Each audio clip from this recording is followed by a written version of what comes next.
네, 오늘 제목을 금대접에 담긴 기도라고 했습니다. 네, 영어로는 진짜 그렇게 써있더라고요. 골든 볼이라고. 네, 제가 요즘 많이 먹는 샐러드 볼 같은 그런 거에 그런 큰 그릇에 기도가 담겨서 올라간다고 합니다. 그러면 우리의 기도가 어떤지에 대해서 함께 생각하시며 오늘 말씀을 들으시면 좋겠습니다. 네, 오늘 찬양부터 하니까 목이 많이 타네요. 물을 좀 많이 먹을 것 같습니다. 우리는 종종 당연한 질문으로 많이 이런 얘기 합니다. 요즘 기도 많이 하며 지내십니까? 네, 여기 장로님들 꽤 계시죠? 네, 장로님들께 여쭤봅니다. 요즘에 기도 많이 하십니까? 네, 이러면 갑자기 부담스러우시죠? 목사가 왜 앞에서 저러나. 네, 저희가 많이 생각하면서 쉽게 말합니다. 교회에 왔는데 나 기도 좀 많이 해봤어, 기도 좀 해봤어 라고 말씀하십니다. 왕년에 많이 해보신 분들은 기도하다가 금요일날 철야라서 기도하다가 눈을 떴더니 아침에 갔다 와서 집에 갔더라, 이런 얘기 저 어릴 때 많이 들어봤습니다. 근데 요즘에는 철야라고 했는데, 네, 철야가 끝나는 게 아니라 밤중이 되면 끝납니다. 밤이 끝나는 게 아니라 밤중이 되면 끝나고 집에 돌아가는 게 철야라고 바뀌어 있습니다. 그래서 제가 어릴 때 듣던 말로는 이랬어요. 일어나서 눈 딱 떴더니 해가 뜨기 시작해서 그럼 이제 집에 갈 시간인가 보다 하고 기도하고 있는 사람들을 다 데리고 나와서 해장국집에 가서 아침을 먹고 집에 가서 씻고 옷 입고 다시 교회 와서 봉사를 시작했다더라. 그러고 주일 준비하던 게 당시의 생활이었습니다 라는 이야기를 어릴 때 들어봤어요. 되게 옛날에 그렇게 했다고 했고, 저도 그 말을 듣고 그런지 몰라도 중학교 때 주일에 교회를 일찍 가서 예배 준비해야 돼 라는 생각으로 새벽 5시에 교회를 오고, 늦어도 6시에 와갖고 어떻게 교회 늦게 왔어 해갖고 혼자 와서 교회 문도 안 열었는데 혼자 그 교회 문턱에 앉아서 하나님 오늘 찬양 어떤 거 하지 하면서 계속 혼자 떠들고 이러던 중학생 시절에 제가 있었습니다.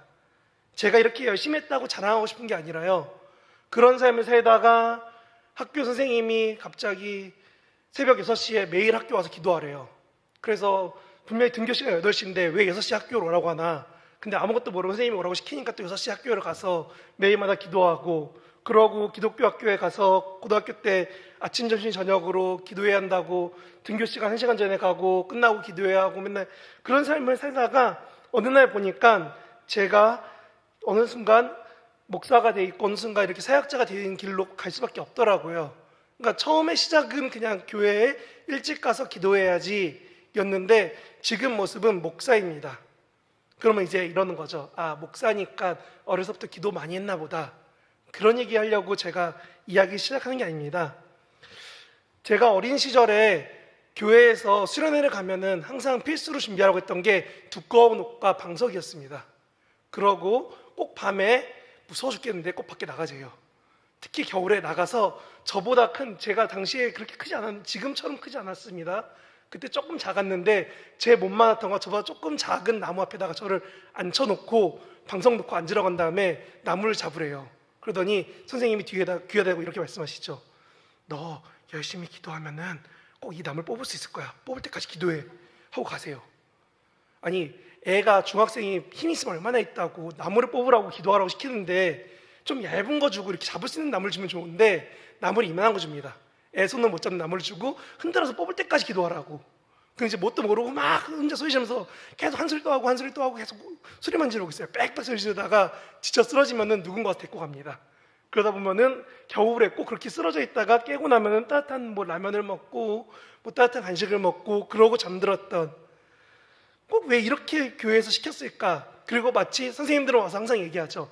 야, 내가 나무를 벼서 몇 그루씩 뽑았는데 너가 기도가 부족해서 그래, 너의 영성이 부족해서 그래 라고 어린 시절 많이 그런 얘기 들었습니다. 근데 지금 성경을 읽어보고 지금 많이 제가 공부를 해보고 나니까 이런 억지가 조금은 오늘 본문과 같은 것 같다는 생각이 듭니다. 얼만큼 기도를 열심히 하면은 하나님 앞에 이 기도가 하나님 앞에 올라간다고, 하나님께 나아간다고 생각했을까? 얼마나 열심히 기도하면은 이 계시록을 쓴 요한이라는 저자는 그렇게 생각했을까요? 우리의 기도가 어떤 그릇 같은 데 담겨서 하나님 앞에 올라간다라고 생각하고 그것을 표현해 놨습니다. 아마 이게 지금 시대로 되면 이렇게 될 것 같아요. 요즘 코로나라 배달을 많이 했으니까 우리의 기도가 하나님 앞에 한 집 배달처럼 바로 가고, 마치 퀵서비스처럼, 택배처럼, 혹은 우리가 밤마다 저희 청년들이 좋아하는 쿠팡 시키듯이 우리의 기도가 어느 순간 하나님 앞에 이렇게 바로 전달되는 것처럼 우리의 기도들이 어디엔가 쌓여서 하나님 앞에 차곡차곡 쌓여가고 있다라는 생각으로 우리들은 바라볼 수 있습니다. 요한은 그렇게 하나님 앞에 우리의 기도가 올라간다라고 이야기했습니다. 그런데 중요한 것은 이것입니다. 우리는 그 올라가는 기도에만 집중하고 살아왔습니다. 제가 어린 시절 얘기를 했지요. 나무가 뽑을 때까지 기도해야 된다고. 그러면 그 중학생의 기도가, 고등학생의 기도가 무엇이었을까요? 하나님 성적 1등하게 해주세요? 아니면 우리 교회에 예쁜 자매가 있으니까, 학교에 예쁜 사람이 있으니까 이 사람과 연애할 수 있게 해주세요? 어떤 이야기인지 저도 기억이 안 납니다. 근데 그런 삶에서 만나는 시시콜콜한 나의 이야기가 정말 많이 있었고, 하나님이 어떠한지에 대한 이야기는 거의 없었던 것 같아요. 그리고 그 이야기를 실제로 고민하게 됐던 게 제가 공부하는 신학교에 와서였습니다. 그래서 저는 오늘 말씀을 전하면서 3가지 질문을 드릴 건데요. 첫 번째 메시지이자 질문은 이것입니다. 하나님께 우리는 집중하고 있는가? 라는 걸 봐야 될 것 같습니다. 우리가 하나님께 기도한다고, 기도를 드린다는 것은 많이 생각합니다. 그런데 그 하나님인지 내가 원하는 다른 신인지 생각하지 않고 기도할 때가 많이 있었습니다. 오죽하면 드라마나 영화에서 이렇게 얘기하잖아요. 하나님, 부처님, 알라 이런 식으로 꼭 찾잖아요. 누구든 내 이 기도 좀 들어달라고. 그렇게 우리들 삶에서 나도 모르게 하나님 외에 다른 걸 찾을 때도 종종 있습니다. 그래서 그런지 요한계시록 우리가 읽었던 8절 이후에 본문을 보면 이렇게 쓰여 있습니다. 9절부터 14절입니다. 성경책을 펴셔도 되고 앞에를 보셔도 됩니다. 같이 읽으시겠습니다. 그들이 새 노래를 불러 이르되 두루마리를 가지고 그 임봉을 떼기에 합당하시도다. 일찍이 죽임을 당하사 각 족속과 방언과 백성과 나라 가운데서 사람들을 피로 사셔서 하나님께 드리시고 그들로 우리 하나님 앞에서 나라와 제사장을 삼으셨으니 그들이 땅에서 왕노릇 하려다 하더라. 내가 또 보고 들음에 보좌와 생물들과 장로들을 둘러싼 많은 천사들이 음성이 있으니 그 수가 만만이요 천천이라. 그 음성으로 이르되 죽임을 당하신 어린 양은 능력과 부와 지혜와 힘과 존귀와 영광과 찬송을 받으시기에 합당하시도다 하더라. 내가 또 들으니 하나님 땅 위에와 땅 아래와 바다 위에와 또 그 가운데 모든 피조물이 이르되 보좌에 앉으신 어린 양께 찬송과 존귀와 영광과 권능을 세세토록 일지어다 하니 내 생물이 이르되 아멘 하고 장로들은 엎드려 경배하더라. 아멘. 네, 방금 13절 읽을 때 저희 찬양했던 가사가 나왔죠. 저는 이 8절에 담긴 기도가 우리가 하나님 앞에 드립니다도 중요하지만 9절부터 14절에 나오는 어떤 하나님, 어떤 예수님을 인정하고 고백하고 찬양하는지, 우리가 기도해야 될 그 목표, 그 대상, 우리 기도를 들으시고 응답하시는 분이 어떤 하나님인지에 대해서 우리는 생각하고 기도해야 된다는 겁니다. 우리는 너무나 쉽게 이렇게 생각합니다. 내 기도가 아니라 내 기도에 내 바램만 들어주면은 그분이 곧 나의 하나님이다 라고요. 그래서 옛날에 출애굽기에서 모세가 나왔을 때 모세가 사라지니까 사람들이 그렇게 말하죠. 저 황소가 우리를 이끌어낸 하나님이다 라고요. 왜 황소가 나왔냐면 당시에 농경사회에서 신 중에 하나가 농경을 잘할 수 있게 하는 소가 그들의 신 중 하나였습니다. 그래서 그들이 이집트에서 나와서 이집트에서 많이 봐오던 우리 여호와는 어떤 모습인지 모르니까 아마도 황소가 아닐까 해서 황소를 만들어 놓은 다음에 뭐라고 말하냐면 이렇게 말합니다. 우리가 금을 다 모아서 불에다 던졌더니 불에서 갑자기 송아지가 벌쩍하고 튀어나왔다. 그래서 이게 우리 여호와다 라고 말도 안 되는 소리를 합니다. 근데 사람들은 그걸 믿고 따라갑니다.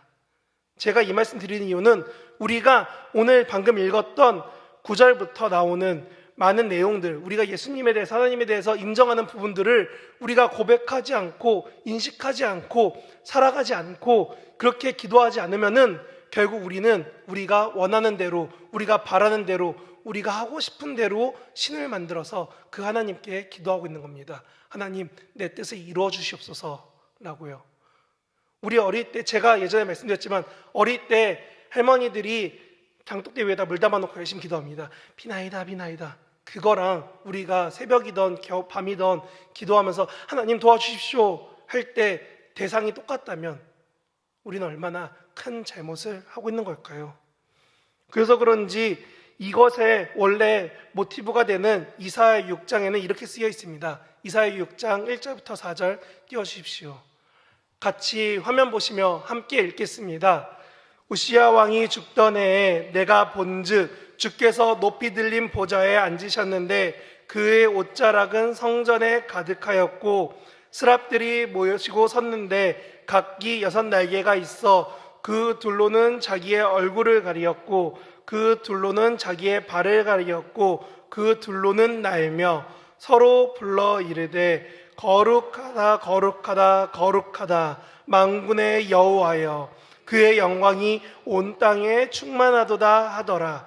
이같이 화답하는 자의 소리로 말미암아 문지방의 터가 요동하며 성전의 연기가 충만한지라. 아멘. 방금 마지막에 읽었던 성전의 연기가 충만한지라는 출애굽기에서 성막을 처음 완성하였을 때 하나님의 영광이 구름과 같이 그곳에 가득하였다라는 것과 동일한 선상에 있습니다. 저는 여러분에게 이렇게 말씀드리고 싶습니다. 아까 찬양하였던 것처럼 거룩 거룩하다 만군의 여호와 그 영광이 온 땅에 충만하도다. 우리의 어떠함으로 찬양해서 우리가 더 아름다운 소리, 더 많은 악기와 더 많은 싱어와 더 많은 분들이 함께 부르고 나면은 하나님이 그때 더 완벽한 화음과 더 완벽한 음향 때문에 하나님이 기뻐하시고 즐거워하신다는 것이 아니라는 겁니다. 하나님은 우리가 하나님을 바라보며 인식하며 인정하며 믿으며 찾으며 반응하는 우리의 그 모습을 원하시는 거지, 그 행동과 그 마음을 원하시는 거지, 우리가 더 많이 열심히 기도하고 찬양한다고 하나님이 더 영적인 능력이 세지지가 않으신다는 겁니다. 그런데 우리가 열심히 기도하면은 우리 생각은 하나님이 우리의 열심 때문에 그 영적인 능력이 바뀐다라는 오해를 가지고 더 열심히 기도해라고 다그칠 때가 종종 있습니다. 제 어릴 때 나무를 잡고 뽑을 만큼 너 열심히 있으면 하나님이 들어주실 거야 라고 했던 방향성이 아마도 이런 열심에 대한 요구는 아니었을까 생각합니다. 그래서 아까 찬양 때 그랬죠. 나를 재촉하신다고요. 저는 하나님이 재촉하실 줄 알았는데 어릴 때 보니까 선생님 때문에 재촉하시더라고요. 야 찬양해봐, 야 기도해봐, 너 열심히 해야 돼. 뭔지 모르고 따라왔던 저의 삶에서 그것이 나쁜 것은 아니었지만 그때는 그게 맞는 줄 알았습니다. 그런데 오늘 딱 이 설교를 준비하는데 참 원치 않게 좋은 날씨였습니다. 여러분 밖에 호우가 내렸죠. 하천이 불고 제가 그저께인가 가보니까 천들이 갑자기 폭우 때문에 급하게 물이 불어나서 넘치는 데도 많았습니다.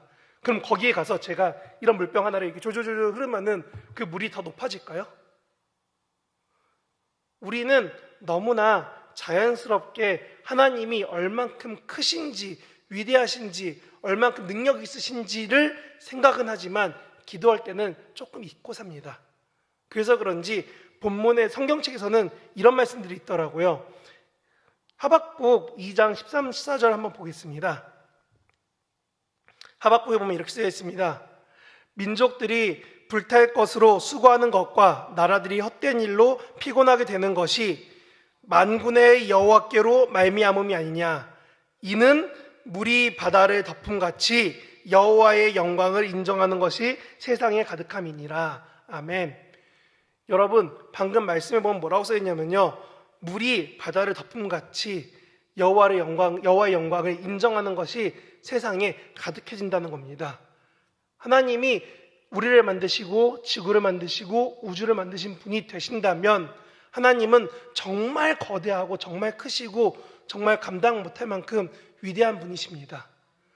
그런데 우리는 그 하나님을 우리의 바램조차 들어주지 못하는 작은 분으로 만들어서 눈앞에 놓고 기도하는 거죠. 하나님, 내 기도를 들어주셔야 돼요. 알았죠? 마치 어린아이가 할머니 나 뭐 사주세요, 할아버지 나 이거 필요해요, 엄마 아빠 나 이 장난감 갖고 싶어 처럼 내 바램만 앞에 두고 하나님 앞에 기도하고 있다는 겁니다. 아니, 우주를 떠나서 지구만 보더라도 당시에 약 2500년 전 사람들이 이해한 게 이것입니다. 강물이 흘러서 물 위로, 바다 위로 쫙 깔리는 것처럼 하나님에 대한 부분은 이렇게 전 세상이, 전 세계가 알 수밖에 없다. 홍수가 이 땅을 덮었던 것처럼 하나님의 위대하심은 놀라울 수밖에 없다 라고 고백합니다. 그리고 이것은 단지 하박국에 나오는 것이 아닙니다. 이사야 11장 9절 119를 한번 보겠습니다. 없나요? 네, 함께 보여주시겠죠? 네, 이사야 11장 9절입니다. 함께 읽겠습니다. 내 거룩한 산 모든 곳에서 해됨도 없고 상함도 없을 것이니 이는 물이 바다를 덮음 같이 여호와를 아는 지식이 세상에 충만할 것임이니라. 아멘. 여러분, 하나님을 알게 되어서 하나님을 알고 있는 지식이 물이 바다를 덮음 같이 세상에 가득해질 수밖에 없다. 세상의 모든 과학자들이 아무리 자신이 존재하려고 해도 우주를 연구하고 세포를 연구하고 나노를 연구하고 그 밑으로 쪼개지면 쪼개질수록 그 모든 과학자들이 말합니다. 이것은 정말 어떤 신적 존재가 없는 이상 이렇게 정교하게 만들어질 수 없다라고요. 그런데 그 세상은 다 하나님을 인정하는데 우리는 하나님의 크심을, 강력하심을 잠시 잊고 기도합니다. 몇 해 전 쓰나미로 인해서 동남아시아가 다 덮이고 많은 사람이 죽게 되었을 때 일본의 쓰나미로 인해서 그 지역의 마을이 완전히 쑥대밭이 되는 거 우리가 영상으로 봤지만, 우리에게 하나님의 은혜가 몰려올 때는 그런 거대한 파도가 아니라 단지 내 발목만 젖혀도, 아니 내 허리까지만 와도 내가 감당 못하겠습니다 라는 내 엄살 속에서 하나님을 확 낮춰버립니다. 아니, 하나님이 일하실 수 있는 그 모든 여지를 내가 쥐어짜고 못 만들게 만들어버립니다. 그러고 얘기하죠. 하나님, 내가 원하는 대로 여기에 해주세요 라고요. 제가 이 설교를 준비하며 마음이 어려울 때, 준비할 때 마음이 어려울 때 찬양을 찾다가 어느 날 찬양 가사에 이런 가사가 있더라고요. 우리의 존재는 하나님 앞에서 태양 앞에 촛불과 같다고. 우리의 빛이 있긴 하지만 하나님 앞에 섰을 때 아무런 우리의 존재를 내세울 수가 없다고. 오직 그분 앞에서 우리는 작은 존재일 뿐이다 라고 합니다. 저는 이 찬양 가사나 이렇게 설교를 준비할 때 왜 이런 마음이 드는가 봤더니 이번 유치부, 어린이부, 성경학교의 주제 중 하나가 코람데오입니다. 하나님 앞에서. 여러분, 코람데오, 데오는 하나님, 신입니다. 하나님입니다. 코람은 이렇게 마이크처럼 얼굴을 맞대어 가까울 만큼 바라볼 수 있는, 멀어도 지금 저와 여러분이 보는 것처럼 가까이 서서 얼굴을 바라볼 만큼 거리라는 겁니다. 여러분, 모세도 감히 하나님을 보지 못해서 하나님이 모세를 가리었다가 하나님의 뒤태만 보여주셨습니다. 그런데 하나님 얼굴 앞에 선대요. 그럼 여러분들은 하나님 앞에서 난 깨끗하니까, 난 죄가 없으니까, 나는 괜찮으니까 라고 담대하게 말씀하실 분 계신가요? 제가 아까 여쭤봤던 여러분 기도 많이 하시니까 했을 때 마음이 흔들리셨다면 하나님 앞에서 과연 담대하게 말씀하시겠어요? 하나님, 내가 매일 하나님을 위해 기도하고 살고 있으니 나를 인정해 주세요 라고요. 우리가 매일 그렇게 힘들게 하나님 앞에 살아왔더니 우리의 어린이들이 그 모습을 보면서 자라고 있습니다. 그래서 찬양하고 뛰고 즐거워하며 그들이 하나님을 찾고 있습니다. 제가 어릴 때 선생님들이, 그때 전사님들이 말씀해 주셨던 설교를 따라서 살아왔던 것처럼요. 그런데 우리 아이들이 땀 흘리고 열심히 찬양하고 기도하면 하나님의 능력이 세질까요? 아닙니다. 하나님은 이들의 찬양하는 모습, 이들이 하나님을 찾는 모습, 이들이 하나님을 향해서 간구하고 기도하는 그 모습이 너무 좋으시고 기뻐하셔서 그들의 기도와 그들의 찬양을 즐거워하시는 것이지, 그 아이들이 찬양하는 모습 때문에 기뻐하시는 것이지, 그들의 찬양이 좋기 때문에, 능력이 있기 때문에 그걸 보고 하나님이 힘을 얻는 것이 아니라는 겁니다. 그래서 저는 여러분에게 이렇게 말씀드립니다. 여러분, 하나님을 기쁘시게 하겠다는 생각으로 우리가 교회에서 열심히 열과성을 내왔는데, 솔직히 여러분, 이 교회를 위해 섬긴 일들이 무엇인지에 대해서 생각 안 해본 적 있으십니까? 여러분의 신앙생활 1년, 2년, 10년, 20년, 30년, 50년, 60년 이렇게 많은 시간 동안 신앙생활 하신 여러분들의 삶 가운데 한 번도 하나님 앞에서 나를 돌아본 적 없으십니까? 하나님, 내가 이만큼 열심히 했잖아요.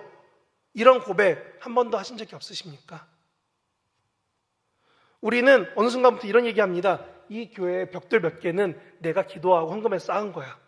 여기에 의자 몇 개는 내 기도로 만든 거야. 저 뒤에 있는 LED는 뭐 악기는 뭐는 피아노는 오르간은, 제가 아는 교회 갔더니 그런 얘기 하더라고요. 본당의 오르간은 어떤 뭐 A 장로가 냈기 때문에 교육관에 새벽기도하는 교육관의 오르간은 내가 내야 돼. 이런 걸로 싸우는 교회도 있었고, 자기가 뭘 더 냈다, 자기가 뭘 더 했다, 자기의 의의가 나타나야지만 그게 마치 하나님이 인정해 주신다처럼 생각하고 살아옵니다. 그래서 그런지 그런 기도를, 그런 고백을 많이 하시는 분들이 꼭 간증이라고 아이들 앞에서 이렇게 말씀하시죠. 내가 왕년에 이만큼 기도했더니 하나님이 이렇게 해주셨어.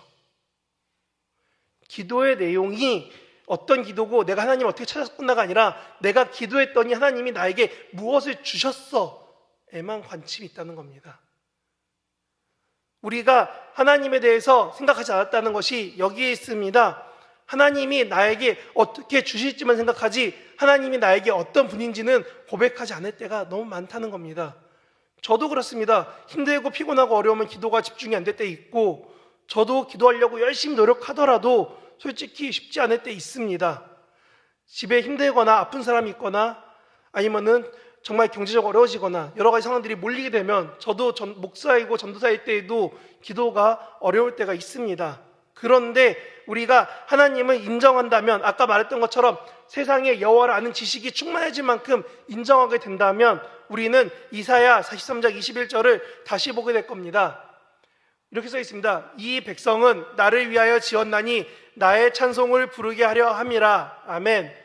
이 말씀은 하나님이 이 백성들, 구원한 이 백성들을 어떻게 할 것입니까? 라고 했을 때 하신 말씀입니다.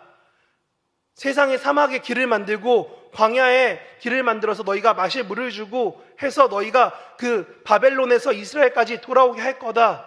그렇게 해서 너희들이 이 오는 길 동안에 발도 상하지 않고 힘들지 않아서 결국은 하나님을 찬양할 수밖에 없게 만들 거다. 하나님이 우리의 기도를 들어주셔서 우리가 예배하고 찬양하고 기도할 수밖에 없게 만들 거다 라는 것이 이사야 43장 21절의 말씀입니다. 너가 노래 조금 더 하게 만든다가 아니라 너가 하나님 앞에서 감격해서 감동해서 하나님, 내가 하나님 없이 살 수가 없습니다 라는 고백을 할 수밖에 없게 만들 거다라는 겁니다. 그러면 이렇게 많이 하나님 앞에 고백할 수밖에 없는 기도를 여러분은 얼마나 열심히 하나님께만 하고 있습니까? 저도 목사가 되고 나니까 가장 쉽게 하는 것 중 하나가 중보기도해야 될 기도 제목을 잔뜩 적어놓고 그것을 읊조리고 있더라고요. 기도가 아니라고 말씀드리는 거 아닙니다. 그런데 그거를 한 번, 두 번, 세 번 정도 읊조리고 나면은 마치 나는 기도했구나라는 타협을 하고 싶은 마음이 솔직히 조금씩 들 때가 있습니다. 특히 무언가 전날 제가 무리하거나 잠을 자야 될 때 안 잤다거나 이런 식으로 피곤해지면은 이거를 더 기도해야지가 아니라 그래, 내가 이 정도 기도했으니까 괜찮을 거야 라는 마음이 조금씩 들 수도 있습니다.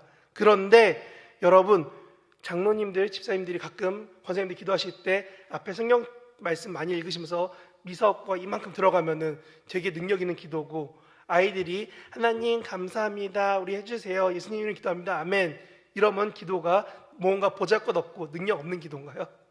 아니잖아요. 우리는 모든 기도가 하나님 앞에 드린다고 생각해야 되는데 우리는 어느 순간부터 내가 말하고 싶고 자랑하고 싶고 나를 나타낼 수 있는 것들에만 집중해서 기도하기 시작할 때가 많아집니다. 그리고 이렇게 생각하죠. 나의 자리가 그런 자리이기 때문에. 목사인 제가 여기서 울면서 설교하고 울면서 기도하면은 무언가 이펙트 있는 건가요? 우리는 어느 순간부터 그런 무언가 보여지고 인정받을 만한 것을 해야지만, 사람들 앞에서 하나님 앞에서 기도해야지만 될 것 같다고 여깁니다. 그래서 예수님이 말씀하셨지요. 너희가 바리새인처럼 그 마을 앞에서 보이게 기도하지 말라고요. 그래서 그런지 우리는 이 말씀을 읽어봤으면 좋겠습니다. 저에게 설교를 준비하면서 확 막히게 했던 말씀들입니다. 먼저 로마서 12장 4절 5절입니다. 함께 읽겠습니다. 우리가 한 몸에 많은 지체를 가졌으나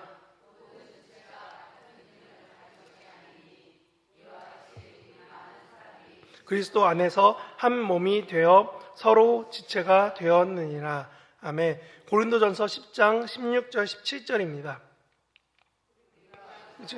바 축복의 잔은 그리스도의 피에 참여함이 아니며 우리가 떼는 떡은 그리스도의 몸에 참여함이 아니냐.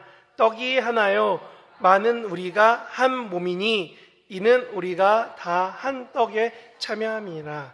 아멘. 성찬을 얘기합니다. 우리가 한 몸에 참여했다고요. 고린도전서 12장 말씀 같이 한 번 더 읽겠습니다. 몸은 하나인데 많은 지체가 있고 몸에 지체가 많으나 한 몸과 같이 그리스도도 그러하니라. 18절 부분이요. 그러나 이제 하나님이 그 원하시는 대로 지체를 각각 몸에 두셨나니 만일 한 지체뿐이면 들은 것은 어디냐. 이제 지체가 많으나 몸이 하나라. 25절부터 27절이요. 몸 가운데 분쟁이 없고 오직 여러 지체가 서로 같이 돌아보게 하셨느니라. 만일 한 지체가 고통을 받으면 모든 지체가 함께 고통을 받고 한 지체가 영광을 얻으면 모든 지체가 함께 즐거워하느니라. 너희는 그리스도의 몸이요 지체의 각 부분이니라. 아멘. 제가 이번 말씀을 준비하면서 가장 많이 고민했던 부분이 지금 읽었던 세 군데의 구절들입니다. 특히 고린도전서 12장은 12절부터 27절까지 중에 제가 중간중간만 읽었습니다. 여기에서 이렇게 읽으면서 제가 여러분에게 나누고 싶었던 두 번째 질문이 이것입니다. 첫 번째는 우리가 누구에게 기도하는가였으면 두 번째는 우리가 누구를 위한 기도를 하고 있는가입니다. 제가 일부러 우리가 한 몸 되고 교회가 하나님께서 부르신 한 몸이라는 부분만 골라서 읽었습니다. 그리고 아까 12장 마지막쯤에 이렇게 읽었죠. 만일 한 지체가 고통을 받으면 모든 지체가 함께 고통을 받고 한 지체가 영광을 얻으면 모든 지체가 함께 즐거워하느니라. 너희는 그리스도의 몸이요 지체의 각 부분이니라. 아멘. 우리가 기도함에 있어서 개인적으로 기도는 정말 많이 합니다. 그리고 나하고 가까운 내게 정말 급한 기도는 종종 편하게 기도할 수 있습니다. 사실 타인을 위해서 기도할 때 정말 아파하면서 내 고통처럼 기도한 적은 얼마나 있으십니까? 제가 목사이기 때문에 누군가 저에게 기도 요청했을 때 제가 막 진실하게 기도하려고 노력하면서 기도하면은 그런 기도를 들을 때 목사니까 저렇게 기도하는구나. 장로님이나 권사님 몇 분씩 열심히 기도하시면 권사님이니까 저렇게 기도하나 보다. 저분들은 기도의 은사가 있어서 그래 라고 쉽게 단정 지으면서 본인은 아니라고 발 빼시는 분들이 종종 계실 것 같습니다. 그러면 저는 다시금 물어봅니다. 여러분 정말 한 몸 맞습니까? 한 몸에 여러 지체가 있습니다. 서로 안 같습니다. 같은 모습이 아닙니다. 그런데 우리는 너무나 쉽게 종용당해 왔습니다. 뭐라고요? 너는 이렇게 해야 돼. 제가 어릴 때 나무를 뽑아야 돼 처럼 이렇게 해야지만 너는 인정받고 넌 이만큼 해야지만 이만큼 성적을 내고 이만큼 신앙생활을 하고 이만큼 뭘 해야지만 열심히 해야지만 기도라고 말하고 그만큼 인정받는다고 말합니다. 그런데 여러분 얼마나 옆 사람을 위해 마음 쓰면서 기도하십니까? 한 몸임을 위해서 기도해야 된다는 말씀을 읽었는데 더 어려워지는 것이 그것이었습니다. 한 지체 중에 누군가 아프면 너도 아파야 되고 누군가 기쁘면 너도 같이 기뻐야 된다라고요. 저 정말 감사했습니다. 제가 개인적인 일 때문에 결혼을 준비하고 있습니다 했을 때 권사님들 몇 분이 오셔서 정말 기뻐해 주십니다 하면서 손잡고 목사님 기도한 게 이루어진 것 같아요 해주실 때 너무 감사했습니다. 이 어린 목사가 뭐라고 기도해 주시고 그거를 제 일인데 자신의 일처럼 기뻐해 주시는 권사님들 볼 때마다 너무 감사했었습니다. 그런데 그런 모습이 지금 본문에서도 말합니다. 뭐라고요? 너희가 그리스도 안에서 한 몸이 되었다라고요. 기쁨을 함께 기뻐하고 슬픔을 함께 슬퍼해야 되는데 우리는 어느 순간 쉽게 말합니다. 비가 오네. 오늘 밖에 나가지 말아야겠다. 나 몸이 힘드네. 오늘은 교회 가지 말아야겠다. 교회 기도해야 되는데 내 일 있으니까 나중에 해야지. 나의 일에서, 나의 삶에서, 나의 필요에 따라서 조금씩 하나님은 그리고 옆에 있는 타인은 멀어졌습니다. 그래서 저는 두 번째 다시금 여러분에게 질문합니다. 여러분은 누구를 위해 기도하고 계십니까? 하나님을 인정해달라고 열심히 말씀드렸습니다. 그래서 하나님을 조금 인정할 수 있게 되었다면 여러분에게 묻는 겁니다. 여러분은 여러분을 위한 기도 말고 타인에 대해서 얼만큼 관심 갖고 기도하고 아파하고 슬퍼하고 있습니까? 금요 예배가 끝나고 이 월정 기도 끝나고 권사님 몇 분이 남아서 기도하십니다. 그분들의 기도 때문에 교회가 돌아가야 되나요? 누군가의 기도 때문에 꼭 교회가 마치 소돔과 고모라의 의인이 없어서처럼 그런 몇몇 사람들 때문에 교회가 버티는 것입니까? 우리는 기도하지 않고 싶을 때가 종종 있습니다. 내 아픔이 아니기 때문에, 내 피곤함 때문에, 내 분주함 때문에, 내 욕심 때문에요. 그래서 말합니다. 만약에 한 지체가 영광을 받으면 다 같이 기쁘고 즐거워해야 된다라고요.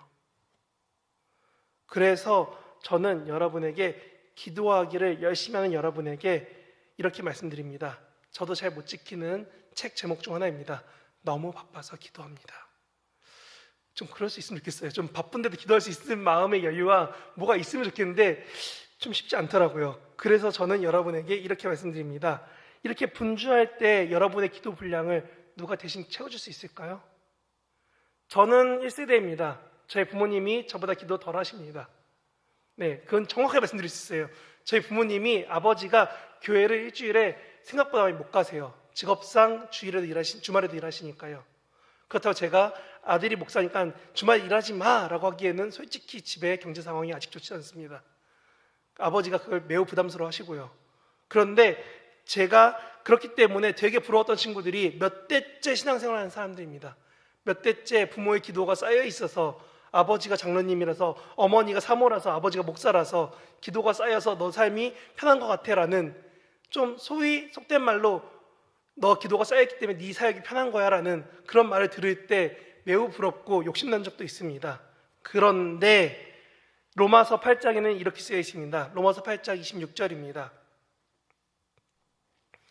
이와 같이 성령도 우리의 연약함을 도우시나니 우리는 마땅히 기도할 바를 알지 못하나 오직 성령이 말할 수 없는 탄식으로 우리를 위해 친히 간구하시니라. 아멘. 이 말씀이 솔직히 큰 위로가 됩니다.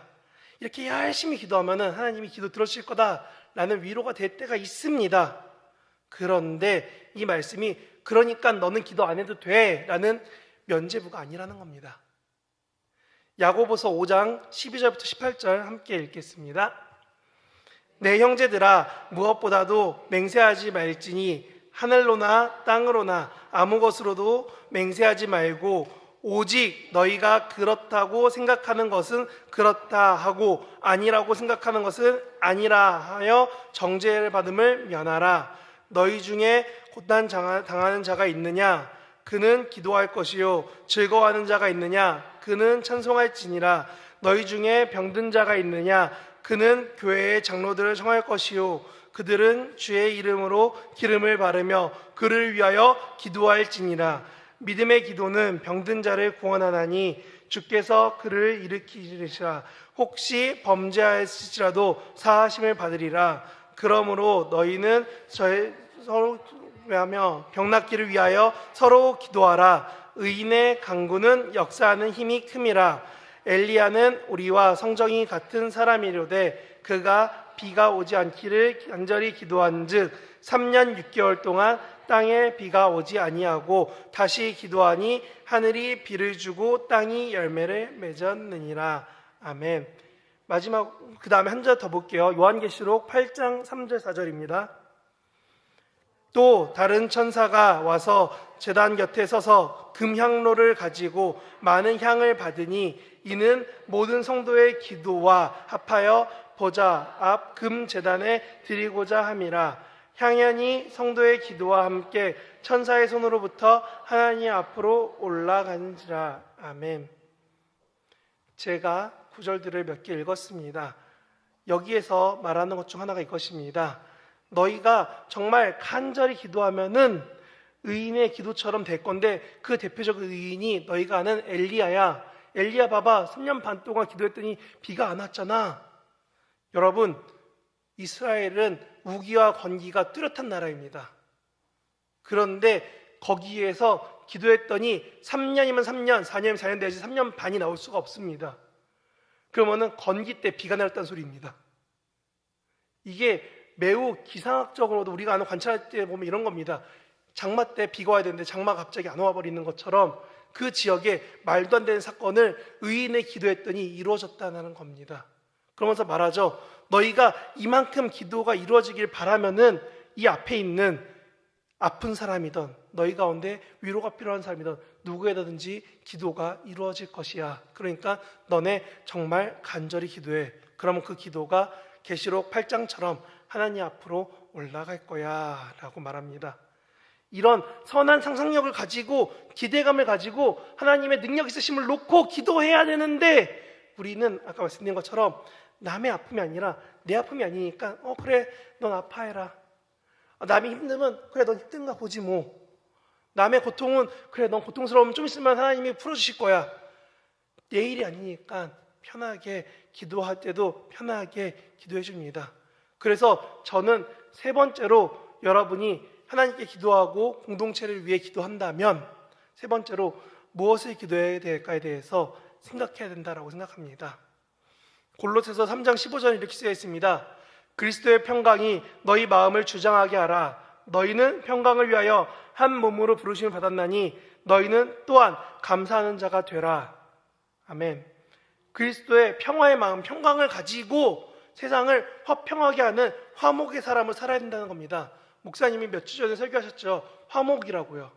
하나님이 우리를 평안하게 화평케 하는 사람으로 부르셨다는데 우리는 그렇게 다른 사람을 위해서 기도하지 않는 겁니다.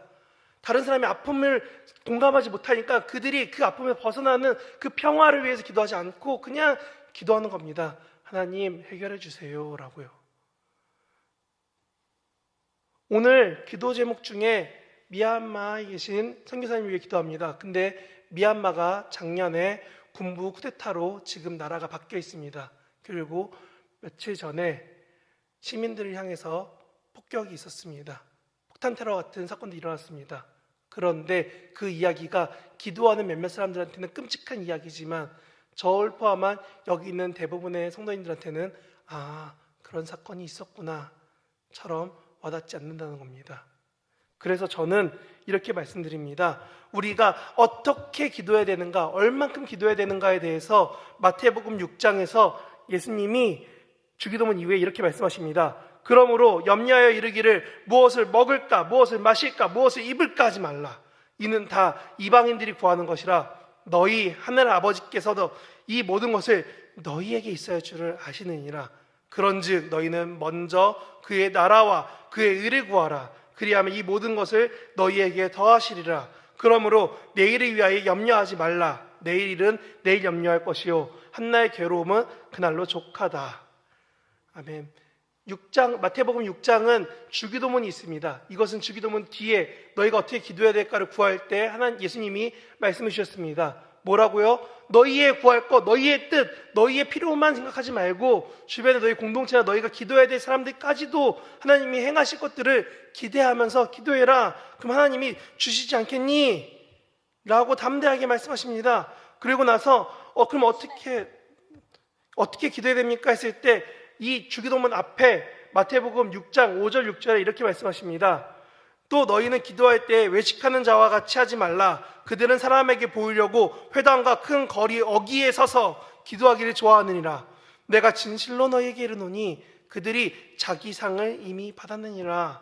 너희는 기도할 때 내 골방에 들어가 문을 닫고 은밀한 중에 계신 내 아버지께 기도하라. 은밀한 중에 보시는 내 아버지께서 갚으시리라. 아멘. 제가 아까 금요 이 월정 예배 끝나고 기도하는 분들 계시다고 말씀드렸습니다. 우리 아실 분들 다 아십니다. 그런데 제가 이름을 말씀 안 드렸죠. 왠지 아세요? 이것 때문에 그렇습니다. 기도하시는 분들이 누가 몇 명이 어떻게 기도하는지가 중요한 게 아니라 하나님 앞에 간절히 기도하는 여러분들의 기도 때문에 하나님이 그 은밀한 가운데 기도를 들어주십니다. 그리고 그렇게 기도할 때 바울도 골로새서 1장에서 이렇게 말합니다. 골로새서 1장 3절 9절입니다. 우리가 너희를 위하여 기도할 때마다 하나님 곧 우리 주 예수 그리스도의 아버지께 감사하노라. 이로써 우리도 듣던 날로부터 너희를 위하여 기도하기를 그치지 아니하고 구하노니 너희로 하여금 모든 신령한 지혜와 총명에 하나님의 뜻을 아는 것으로 채우게 하실 것이라. 아멘. 바울도 이렇게 고백하면서 골로새 교회를 위해 기도하는 겁니다. 하나님께 감사하고 기도를 그치지 않았더니 하나님께서 채워주신다라고 말합니다. 꼭 우리의 기도가 그 금대접에 채워져서 하나님이 기뻐하실 거다 라는 말씀 드리는 게 아니라요, 여러분들의 기도가 땅에 떨어지지 않았다는 겁니다. 여러분이 여태까지 기도했던 그 많은 시간의 기도들이 하나님이 들으시고 아시는데 왜 우리는 그럴 때 하나님을 인정하지 않았고 주변에 있는 사람들보다 나를 위해 기도하였고 무언가 정말 진실하고 간절한 마음보다는 그냥 하나님이 해주시겠지라는 건성건성 무언가 이루어지겠고 아니면 마라처럼 편하게 기도하고 있었다는 겁니다. 그래서 저는 여러분에게 이 세 가지를 다시금 묻습니다. 여러분 정말 하나님을 인정하면서 하나님께만 기도하십니까? 두 번째로 내 주변에 내가 기도해야 될 나의 지경 안에 있는 지체들을 위해 정말 간절히 내 몸과 같이 아파하고 기뻐하며 기도하십니까? 세 번째, 그들에게조차도 하나님이 행하실 거라고 나와 동일하게 하나님이 해주실 거라는 믿음 가지고 진실하게 기도하고 계십니까? 가끔 응급으로 기도 요청할 때가 종종 있습니다. 누가 정말 아파요. 누가 갑자기 쓰러졌어요. 누가 정말 힘들어요. 그럴 때는 갑자기 손 모여서 같이 기도합니다. 대표적인 거 우리가 아는 러시아와 우크라이나 전쟁이 시작했을 때 갑자기 SNS에 잔뜩 퍼졌습니다. 우크라이나를 위해 기도해요. 그게 1년이 넘어가고 2년이 돼가니까 실제로 그렇게 열심히 기도하시는 분들 많이 줄었습니다. 북한을 위해 기도합니다. 아까 권사님 기도해 주신 것처럼 우리가 기도합니다. 왜요? 그것 가운데 신앙을 지키기 어려워하는 그 사람들 가운데 하나님 신앙을 위해 목숨을 선택하는 그들 가운데 하나님 위로가 되어주시고 힘이 되어주시고 그들이 하나님을 자유하게 예배할 수 있도록 하나님 우리 가운데 함께 예배할 수 있는 그 날을 속히 허락하여 주시옵소서 기도합니다. 그런데 그 기도가 저희 젊은 세대로 오면 올수록 정말 먼 얘기가 돼버립니다. 왜냐하면 전쟁과는 먼 삶을 살고 있기 때문에요. 우리가 눈에 보이는 기도의 자리, 눈에 보이는 무언가만 가지고 기도한다면 우리는 이 세 가지를 만족시키며 하나님 앞에 기도할 수가 없습니다. 그런데 오늘 요한계시록 5장 8절에 다시 쓰여 있습니다. 뭐라고요? 어린 양 앞에 드려지는 이 향기 가득한 금대접, 그리고 8장에 말했던 그 향기 가득한 금향로, 이 모든 게 우리가 하나님 앞에 드려지는 기도라는 겁니다. 오늘 금요예배에 와서 열심히 월정기도 가운데 여러분 기도하실 겁니다. 무엇을 위해 기도하시겠습니까? 아까 제가 열심히 불렀죠. 믿음이 없이는 기쁘시게 못하나니 오랜 수고도 다 헛된 것이라.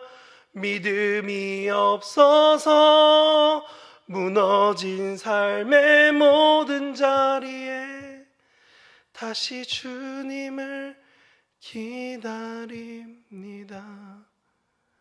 여러분 삶의 어느 자리입니까? 그 무너진 자리에 하나님이 오늘 저와 여러분을 부르십니다. 여러분, 오늘 함께 하신 여러분, 함께 이 기도의 자리를 굳건히 지켜가시는 저와 여러분 되시길 진심으로 바랍니다.